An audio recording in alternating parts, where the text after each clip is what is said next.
So eto na nga po mga kaibigan, Gilas Pilipinas bubuo ng panibagong Twin Tower at update tayo ngayon sa ating pambato na si Kai Sotto. Kailangan para sa February window sa unang laban nila kontra sa kupunan ng Chinese Taipei. But before that kaibigan, huwag niyo po munang kakalimutan na i-like at i-subscribe ang ating channel.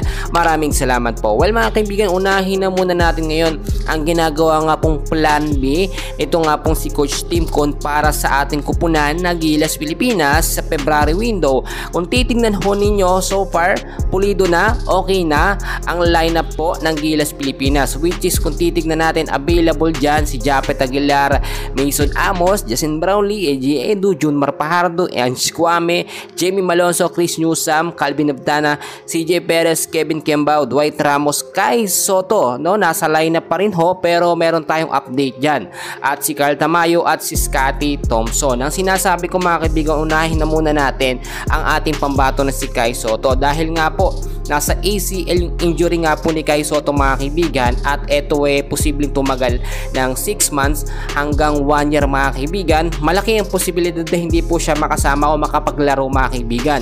So dahil hindi pa rin naman inaalis si Kai Sotto mga kaibigan sa official lineup ng Gilas Pilipinas, umaasa pa rin naman tayo kahit sabihin na nating imposible, no? Dahil na injury or naoperahan nga po si Kai Sotto.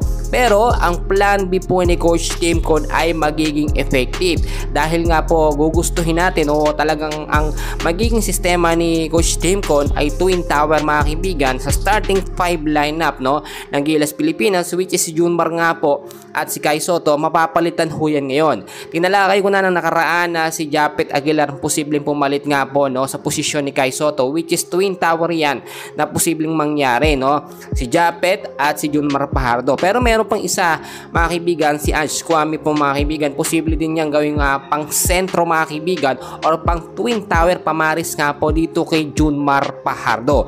Ang una po makakalaban ng Gilas Pilipinas ngayong February mga kaibigan ay ang kupunan po ng Chinese Taipei, to be exact February 20 mga kaibigan, at sa February 23 naman ang kupunan ng New Zealand. Kasi mga kaibigan, napansin natin kung wala kong Kai Sotto, yung depensa medyo hihina mga kaibigan. Iba ho kasi ang kalibre na merong naka-line up na Kai Sotto mga kaibigan. So ngayon ho, nakita naman natin may mga update na sa practice ng Gilas Pilipinas at hindi po natin nakikita nakasama ang ating pambato na si Kai Sotto. Mahirap naman kasi pilitin at pwersahin si Kai Sotto mga kaibigan na maglaro, injured nga po mga kaibigan.